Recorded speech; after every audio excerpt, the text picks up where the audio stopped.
Hi guys, just turn on the camera because I was going to drop a message to my client, but I thought it'd be even more helpful for all of you if I can make a YouTube video about it. So I did get a text here, and the text basically says, I'm speaking to landlords. So if you don't know, me and my brother, we're mentors. We are self-scaled in Airbnb. We've got 15 units and we built that in the space of about 15 months.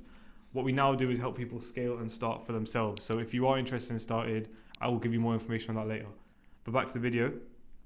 They basically said, I'm speaking to those of letting agents, and what I find is that they are open to company let initially, but when they end up speaking to, but when this client basically ends up going to landlords, they express that they have had bad experiences with company let. So not that they're not open to it, but they've had bad experiences. When I read that, I thought that's a really interesting topic to speak about. So there's a difference when you're trying to convince someone to do a company let, because we know it's the best thing possible. If you know about company let and you're looking to do company let with landlords, you know that it's the best thing possible. But some landlords just don't know because they might not understand the benefits. They might not understand how you're going to pay the bills. There's a few things they might not understand. So when you're negotiating with those sort of landlords, it's mostly about education. You're basically letting them know what needs to be done, how it's going to be done, and how you are the right person to do it. That's how those negotiations go.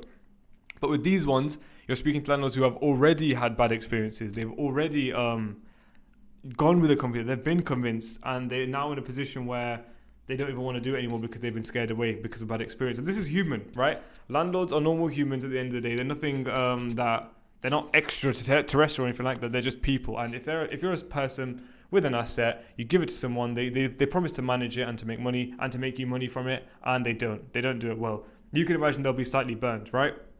Now, your goal to negotiate here is, number one, understand that even if a landlord says no, I don't think it'll work for me. It didn't work last time. Understand that if you've gone to take that property on, you've done your research, you know it's going to work. The only issue might have been how that previous person was running it as a company let. Does that make sense? You need to, number one, understand. So this is like a core, like internal understanding from your part.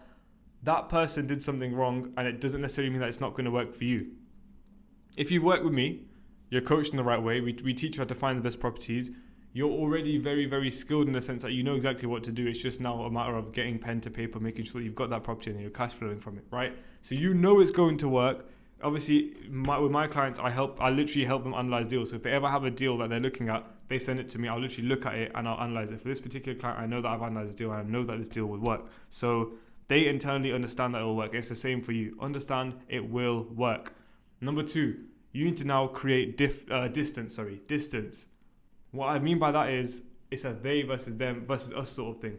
At the end of the day, it might sound dark, it might sound something unethical. It's not unethical. What you are doing is you are differentiating yourself. At the end of the day, you know that you are the person that can create this landlord's dream scenario for this property. When they bought that asset, please understand, what they wanted was a passive cash flowing asset. They wanted their rent to cover their mortgage, bills, and more. They wanted that clean profit, which is what you're going to give them. And you know what? If you compare you to a letting agent, you're going to give them even more. Letting agents take 15% commission, 10% commission. And that means the landlord is not getting 10 to 15% of the full market rent. If you are a company operator, you will be most likely be paying full rent, which means the landlord's getting an extra 10 to 15% as long as you are paying, of course. Now, you need to create distance. That's the main thing. Okay. So if I've been in that position, which I have before, what I did was I basically I created that gap by saying, oh, what's made you feel this way? What did they do that made you feel this way? What was wrong? Like why are you so against the company let? Like I understand what you're saying. I'm not saying you're wrong. I just love to understand it just to make sure that just to see what happened basically, just purely out of curiosity. And they usually tell you, oh yeah, they weren't paying rent on time. Oh yeah, they were allowing like bad guests in. They weren't maintaining the property properly. You know, it was only 6 months and they didn't even pay the rent and I had to kick them out. Like, as you can imagine, that landlord is now painting an image of a person who has hurt them. And the best way to deal with this is to go in and differentiate yourself. Us versus them. What they did was wrong. Oh, I can't believe they've done that. You know, I've got XYZ properties in my portfolio and, you know, our landlords are really happy. Be smart here. If a landlord has said they were letting bad guests, they were bringing anyone in, they were staying for one night and trashing the place, what do? You should now use that as an opportunity to say, oh, We're different. We work with corporates, we work with contractors, we relocate for families who need temporary accommodation because their house had a flood, their house had a fire, that sort of thing. So what you would do is differentiate and basically say that what that person done is so different to what you're doing that it's not even the same thing. Like, they're effectively saying no to what that person is doing, but what you're doing is completely different. Like, yes, it's under the umbrella of a company let, but it isn't. It isn't necessarily the same type of company because you're a professional company and you want to build a portfolio, you want to build a legacy. Like, you yourself are looking to do something amazing, and the only way you can do something amazing is with this property and ensuring that this landlord is happy with your management of the property so that you can stay with them for a long-term period. You can make your return, you can put that return to more properties, and the best way with to negotiate with landlords, if they're portfolio landlords, it's a gold pot. It is a jackpot. It is a gold mine, right? You want to be really clear that I'm looking to take your whole portfolio. If your properties suit my needs, I will take your whole portfolio. And then the conviction that I'm saying, that's the same way I speak to landlords. It's the same exact way. Like, it's your confidence will sell a lot more than any of the words that you say. If you look at them dead in the eye, like, I'm looking to create an absolute legacy. I want to build something amazing. I want to make sure that your whole portfolio is undertaken by my management company. I want to make sure that your rent is paid on time, my return is sorted, my guests are happy. If I want to make sure all those pots are happily filled, the landlord will have no choice. They will have no choice but to agree with you because of your conviction, those sort of things. So I know that's a bit in the air, conviction, charisma, confidence, whatever, but super important. There's super important parts of it, and the way that you get more confident, I'm going to jump on a call with them later and speak to them in more detail about this. This video is just for you guys. I will send it to them as well, this particular client. But the main thing I want to say here is, your confidence will come from evidence, and evidence comes from practice. So I'm going to sit there for a good half an hour going through these scenarios, giving them the exact answers to say, making sure that they don't go into that negotiation, in the dark. That's the main thing. They will know what they need to say, and they will know when to say it, and they know how to say it. That's the main thing. If you can cover them three things well, you're fine. You'll be perfectly fine. And imagine if a landlord says, I've done a company let in the past and it was bad, that's literally a gold mine.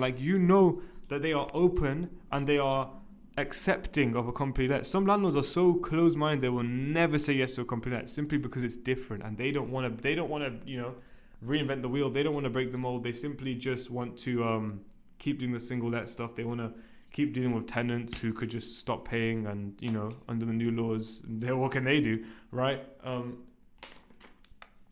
They don't want to learn. But the ones that have already gone for company lets and that have expressed that it didn't go well, it's a chance for you to right that wrong, basically. And it's a great chance because they've already expressed, they've done it before. Right now that person is interested and that person understands the idea, and you don't have to do all the heavy work in negotiating and explaining and educating. That's usually the hard bit. The hard bit is usually the explaining, the educating, the showing them how from start to finish how it works.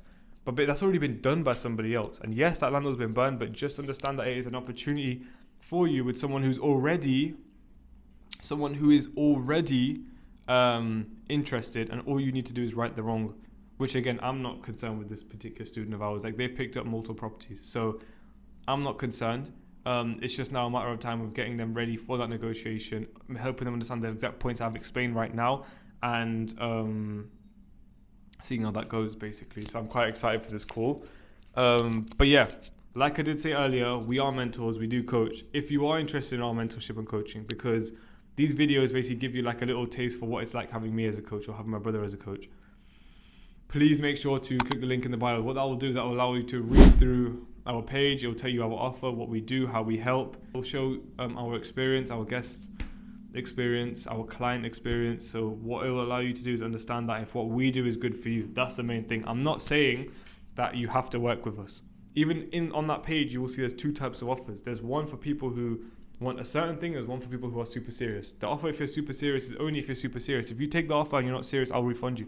I'll tell you you're wasting my time. I don't give my one-to-one time to people that aren't serious. If you're serious, you want to build a legacy, and you're tired of all this all these fake, fraudulent people online that are just spreading false images, please book a call, because I cannot wait to help people like you. That was me. That was 100% me a few years back. I just wanted to, build something great for myself. And now that I have, and I've helped other people do it, I would love to help you as well. So by all means, click that link, book a call, and we'll see if we can have a conversation very, very soon.